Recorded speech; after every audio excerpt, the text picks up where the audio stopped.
This episode of The Turning Shed is brought to you by the Walnut Log Studio and Supply. Nova Woodworking, smart tools, powerful solutions. Hampshire Sheen, a fine hand-blended woodturner's wax for a finish that is quintessentially British. The Classic Nib, your source for Bach nibs and other fine pen-making supplies. Special episode sponsor, Beyond Wood Products, maker of Shock Wood, Shock Res, and Shock Extreme.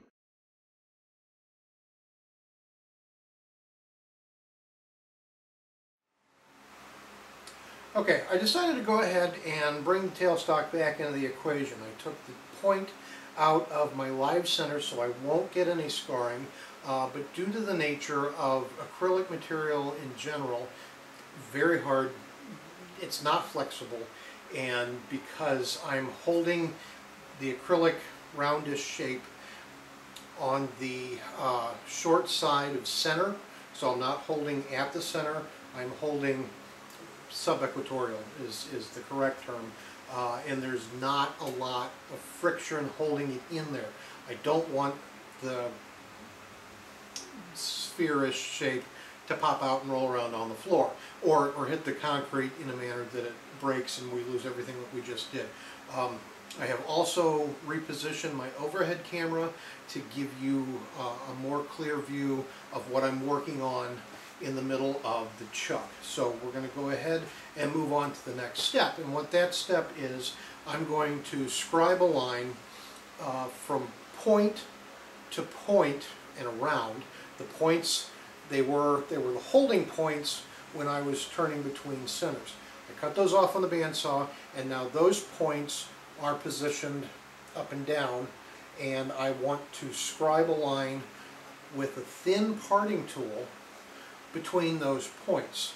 I'm going to use a pencil first to make a mark to make sure that I've got this in there straight up and down as much as possible, that the points are as equal distant as they can be to maximize the amount of material that I get to use for this next step.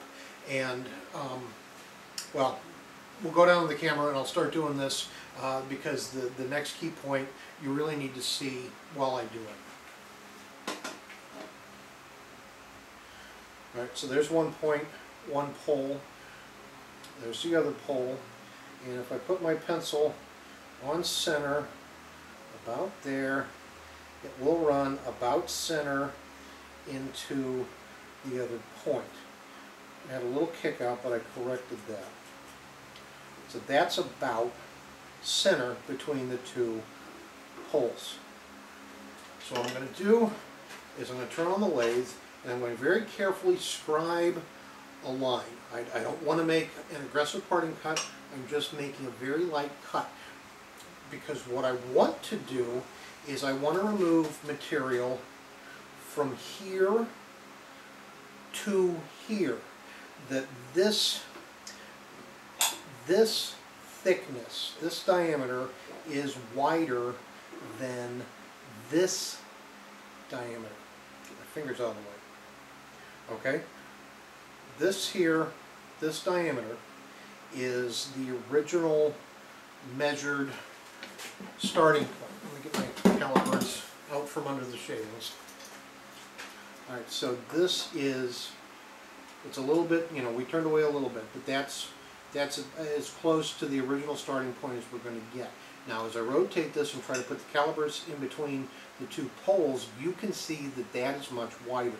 So what I want to do is I already have, because of these points, I already have this dimension lined out. I need to shore up this dimension between the two poles this way. And to do that, I'm going to use my thin parting tool, and I'm going to very carefully scribe a line until this surface here and this surface here have an unbroken circle, an unbroken parted line between the two poles. Sounds complicated, it's not. Let me demonstrate. So I can see the line. I'm just going to very carefully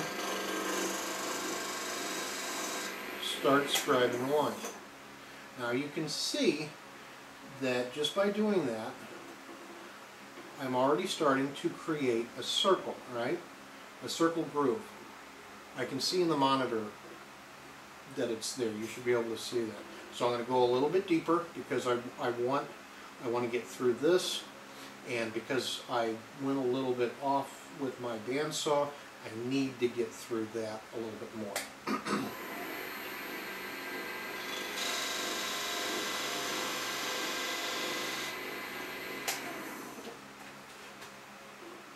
Alright.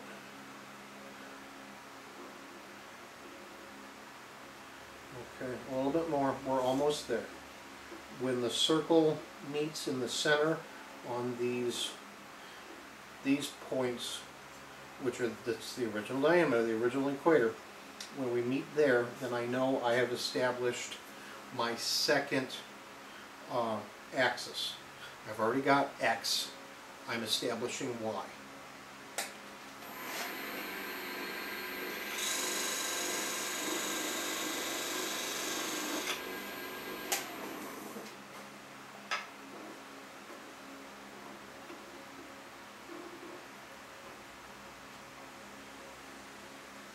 A little more.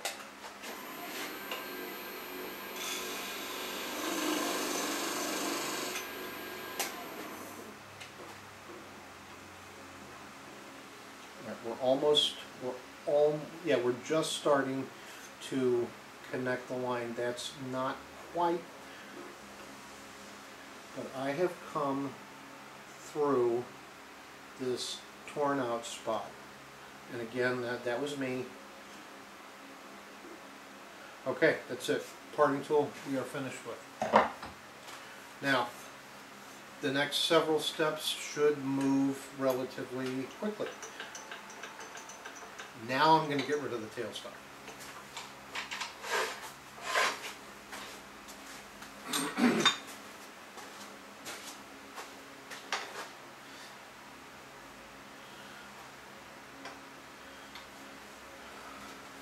Alright, tailstock is out of the way and the tool rest has been turned in a manner that should the sphere pop out on its own, the tool rest will deflect it away from my face. I need to pop it out. Alright, this is how it was held between centers originally, and we turned from that equator to the sides. We have now scribed a circle with the parting tool. It actually does connect there. There's a groove.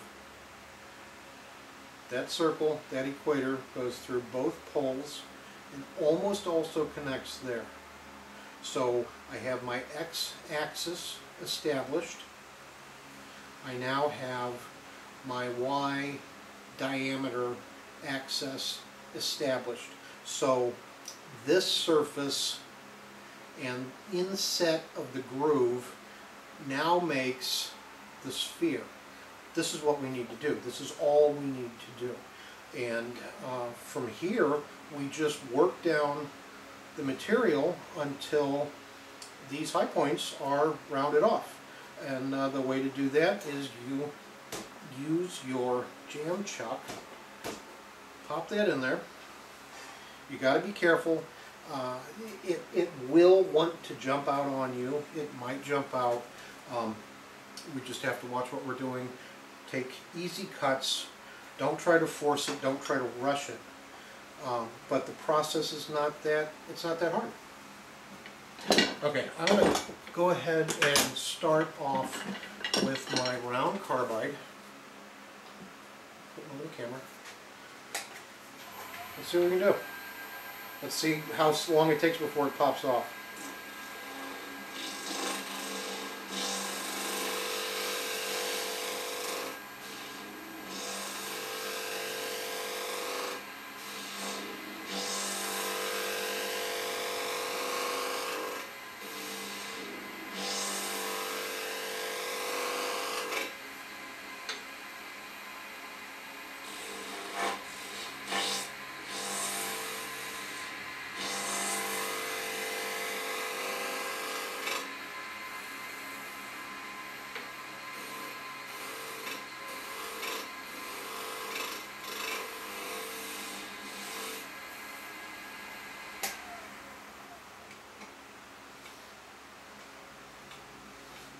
working it down.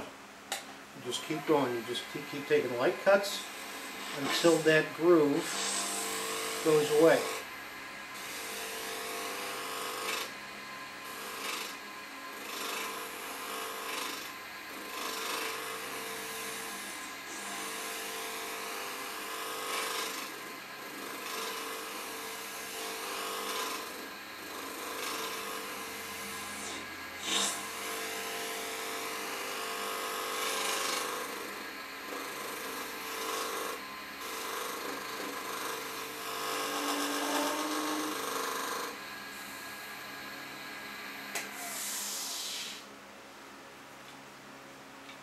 Still see it there.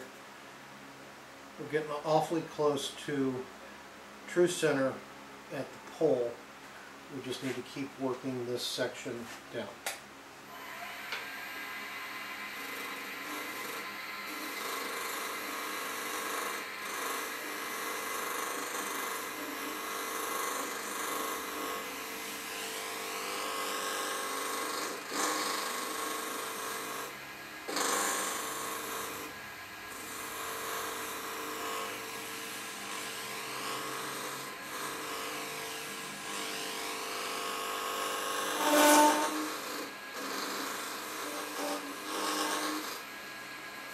Gotta watch the vibration.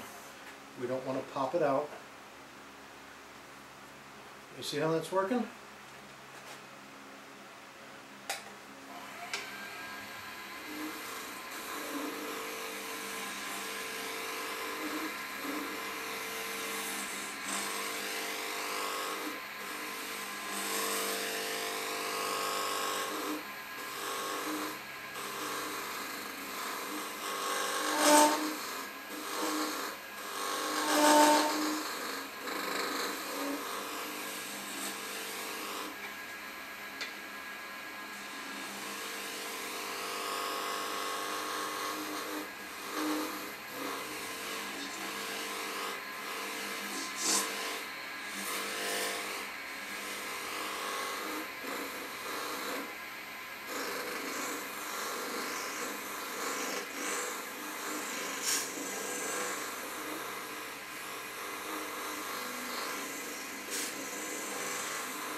We are basically mimicking the motions that are handled by the sphere turning jigs.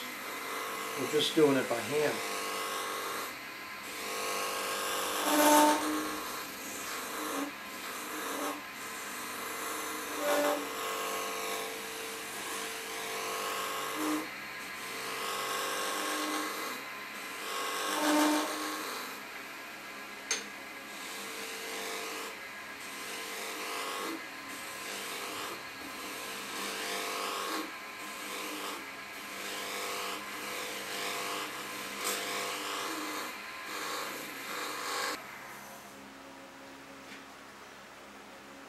Alright, from the pole to about here, we have created a fairly true sphere.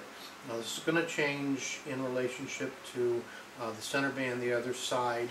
We're going to end up with facets during the sanding process, but this is a really good starting point for half of this orb. Real quick, you can use a number of different tools. You can use a spindle gouge for this process if you want. Spindle gouge works really good on turning wood spheres. If this was a piece of wood, I would have done more work with the spindle gouge. If this was wood, I would have then moved to the straight skew, and I would have presented it flat on the tool rest and used it as a negative rake scraper, moving in a motion like this. Again, this would work really well if this was a piece of wood. Because it is a material that I'm familiar with and very dense, this material responds best, in my opinion, to a rounded carbide which allows me to do the exact same thing that the flat skew does. It just works with this material, I think, a little bit better. So now we need to pop that out. There, you can see that's awfully round. You know, there's a little, there's some tool marks, there's some ridging, but that's pretty good. It's a pretty good start. So there's what we worked on. There's where we're heading to work. So you can see the difference. You can see how this is working. So we're going to mount this in on the other side and do the same thing.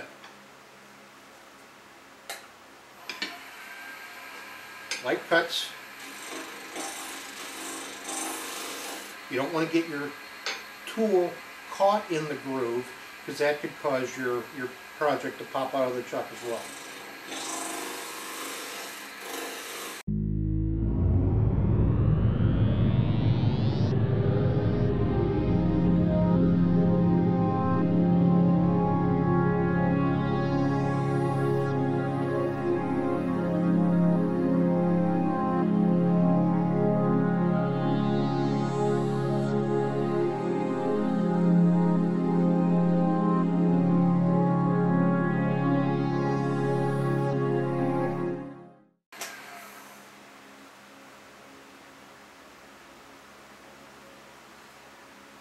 Okay, that side is done.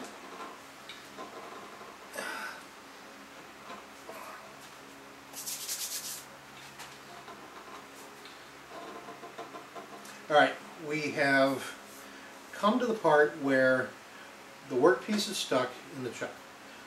There's several ways to get this out. One slightly gross way, it works on acrylic.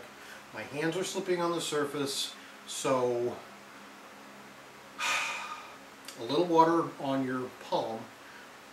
Easiest way to do that, if you don't have a bottle of water handy, is literally to lick your palm. Just, I won't make you watch that, but if you don't have a water bottle handy, a little spit goes a long way, you know what I mean? So that just gives me enough traction on the piece to pop it out. And now you can see you can see that color. Now you know why I like turning spheres, especially out of stuff like this. Okay, this is one of the pull points. There's a little nub right there. This is the other pull point. There's a little nub right there. But those scribed lines are gone.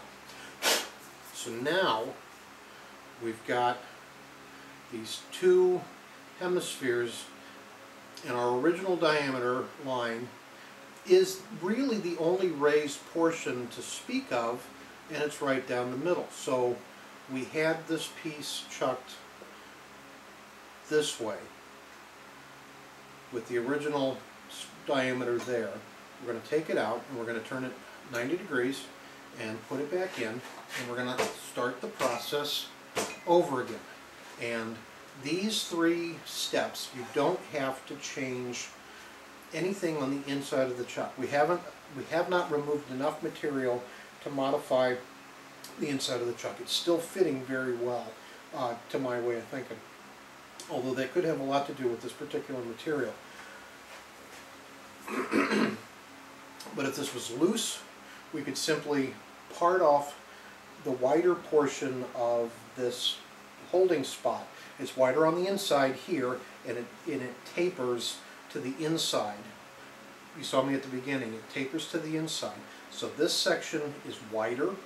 We can just part this down, you know, 1/8 of an inch, 1/4 of an inch if we have to, until we get to a point where the wood is once again holding the sphere secure enough to be doing the turning that we're doing.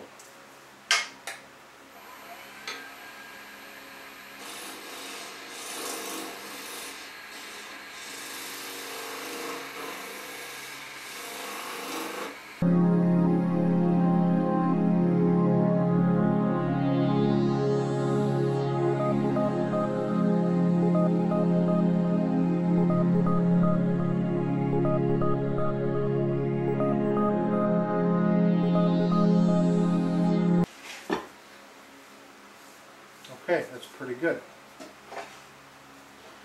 Pop that out.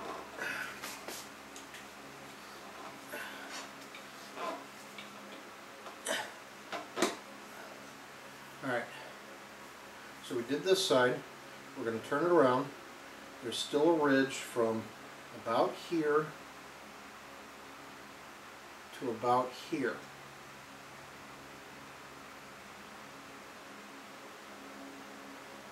So we're going to turn it around, we're going to put it in, the ridge is going this way, we're going to put it in thusly.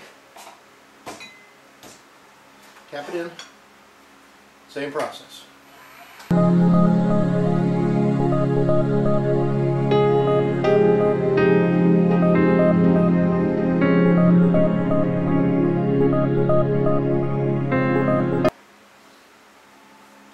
Okay, why are we getting vibration when the tool is up here? So I'm sure somebody will ask that, and it's an excellent question. Quite simply, we are applying force into the chuck. When we're here, we're applying force into the chuck. We're now at a slight angle, but we're still applying force into the chuck here. When we get up to here, the force that we're applying is not going as far into the center of the chuck. It's now going off to the side, which is causing a dynamic where the sphere is going to want to try to push up and lift out this way.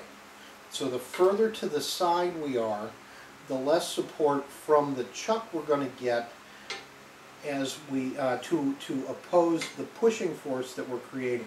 So if we're turning here close to the chuck, we have to be very careful that we don't push too far, because we can actually roll this right out of the lip.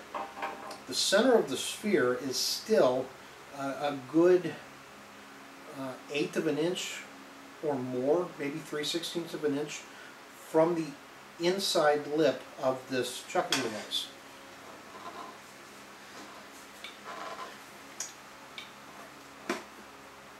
Alright, now we are getting really good. There's a high spot. I can see it. It's a high spot in here, all the way to about there. We've got a ridge here, so we're going to start working on our ridges. And now it doesn't really matter what orientation you put your sphere. You round, pop it out, feel it, find the ridge, put it back in, round it out, pop it back out, feel it, rotate it, put it back in. This is where your hands become one of the most important parts of this particular process. Let me move that back a little bit.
There's a ridge there.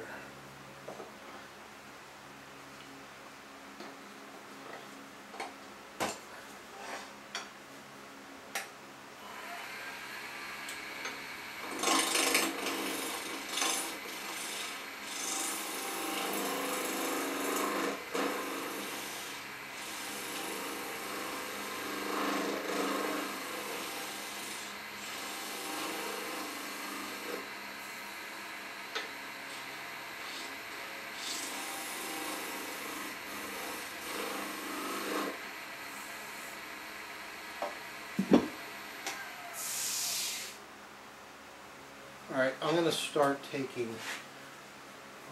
working in smaller sections.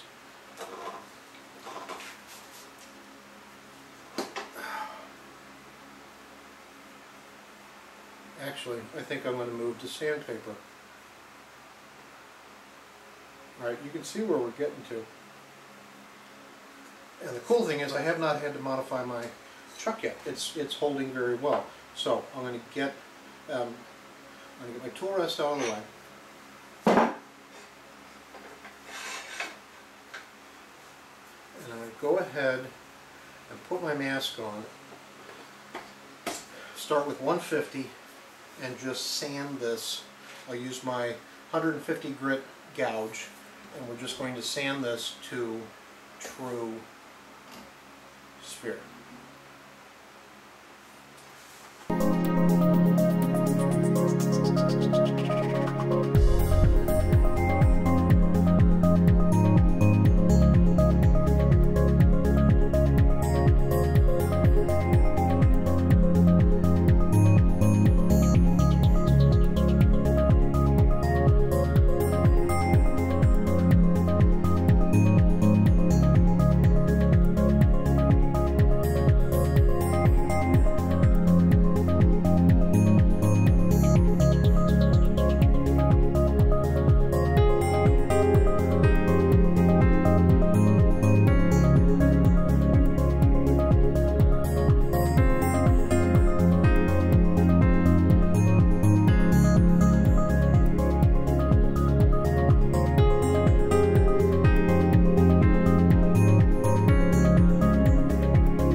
The hard part's done. All I need to do now is buff and polish. I'm going to go ahead and set up my be-all system. I find that that is an easy way to polish up something like this. The color is stunning. It's heavy. It's got a good feel in my hand.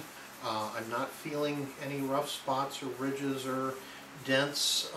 The little chipping out that I had when I got that catch earlier on is gone, and it didn't affect the overall size of the sphere. Let me grab my calipers real quick. Buried again. Oh, there. Alright, we are maybe 1/8 of an inch smaller than the original. Yeah, maybe only 1/8 of an inch smaller than the original starting cylinder diameter. So that's pretty good, and that's really why I did not have to make the inside of my chuck any deeper or smaller. I got lucky. It worked well the first time, but again, if I was having trouble, or if I had more trouble with the chip out and I needed to make my sphere smaller, in order to hold it, I have to make my jam chuck a little bit shorter. And the inside is tapered, so it's wider at the end, it's more narrow inside, and that will allow me to shorten my chuck to accommodate a smaller diameter sphere as I go through the steps in order to get it rounded and sanded. It's not that hard. It sounds complicated, but it's not. Watch through a couple of times, watch what I did. It's really very simple. Anyway, I'm going to go ahead and buff this up, and I will come back and show you the finished product and wrap things up.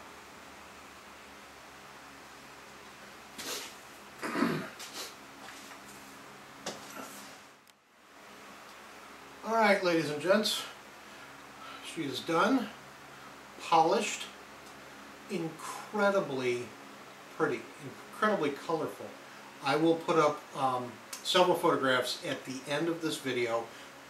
Instead of running over to the camera, I'll put up several photographs at the end of this video so that you can see just how stunning this piece of product is. The sphere feels round. I can't feel any facets, I can't feel any ridges, I don't feel any flaws. I did it. I made a sphere using basic hand tools and just a standard chuck, a standard 4-jaw chuck with standard jaws. I made a wooden jam chuck. This one happens to be out of a scrap of sycamore that I had. It's not very pretty, but it did what I needed it to do. And I will be able to use this chuck to make another sphere, maybe 2, maybe 3. I'm going to make the other one of these. This I have to get back to the manufacturer, but I have the other half of that block, and I think I'm going to make one for myself. It's just really pretty. I'm very pleased with how it came out.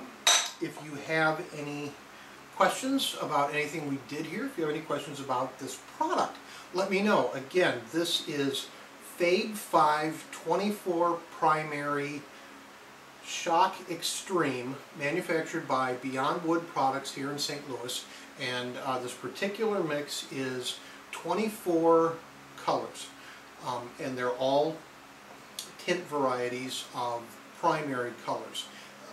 I don't know how he does it, I don't care how he does it, as long as he keeps doing it, that's all that matters to me, because I love working with stuff like this. Beyond Wood Products, St. Louis, Missouri.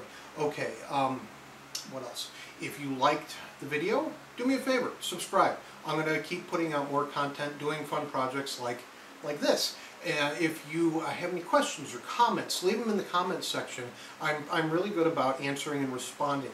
If you would like to be an episode sponsor, reach out, let me know. If you've got something you want me to try, a product or something, if you're a hybrid wood acrylic manufacturer and you think your product's better than what Tom does for me, let me know.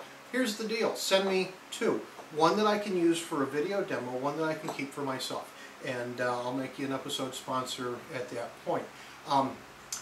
I just like turning, I like using new stuff. It's a lot of fun, and I know there's a lot of manufacturers and other turners who make pen blanks or whatever that I might not know about you. Reach out, introduce yourself, say hi, leave me a comment, and if nothing else, we'll talk about what we do, how we use it, and what other cool things that we can come up with down the road. So anyway, today we did spheres, and I really hope you guys try this. It's very simple. Wood spheres don't take as long because you're not working with a product that's as hard as this particular acrylic resin is, but lots of fun, lots of different sizes. You're not limited. You can make a jam chuck as big as you need. As long as you got a big enough piece of wood, you can make a huge jam chuck if you want. I think for me, if I would to go into larger size spheres, I would do most of the preliminary stuff between center, just like I showed you, and then go to the cup centers. The problem with that is they're not as secure, in my opinion, that you have more chance of either leaving burn marks on the ends if you apply too much pressure while you're rounding out, or they're too loose because you're trying not to apply too much pressure between the headstock and the tailstock. I think they're a little bit more limited, but on the bigger sizes, that might be your only option. If you have a sphere turning jig, make a video. I'd like to see how you use it and what you think of it. I think that's all I got for today, so thanks for stopping by the Turning Shed. My name is Jeff. We'll see you next time. Take care.